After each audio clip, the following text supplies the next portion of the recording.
One day, in a small town, a philosophy professor known for his unique teaching methods visited a local primary school.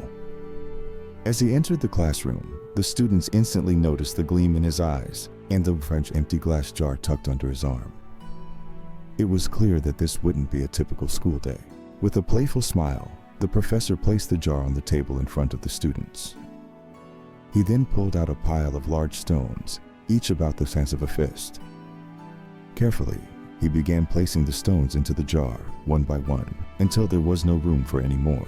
When he finished, he looked up at the class and asked, "Is the jar full?" After a moment of hesitation, most students nodded and replied, "Yes, it's full." To their surprise, the professor pulled out a bag of pebbles and began pouring them into the jar, shaking the jar slightly so the pebbles filled the empty spaces between the large stones. Once again, the professor asked, "Is the jar full now?" Some students, now understanding, hesitated, but many still answered, "Yes, it's full." The professor smiled knowingly and pulled out a bag of sand.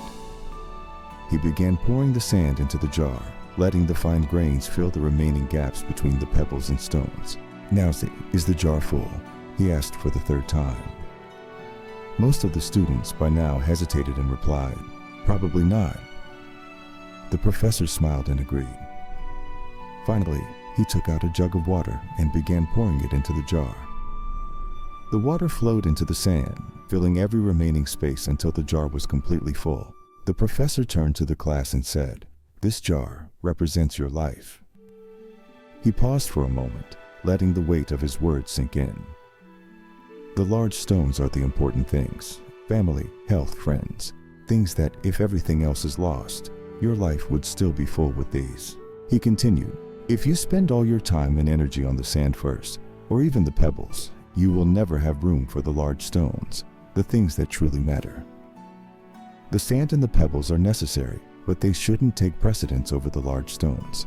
At this point, a student raised her hand, and the professor nodded for her to speak. "What about the water?" the student asked. "Where does that fit into our lives?" The professor smiled at the insightful question. "Ah, the water," he replied with a glint in his eye. "The water represents those unexpected moments in life. Spontaneous conversations with friends, moments of laughter on a lazy afternoon, the simple joys of just being alive. No matter how full your life may seem, there's always room for a cup of tea or a chat with a friend."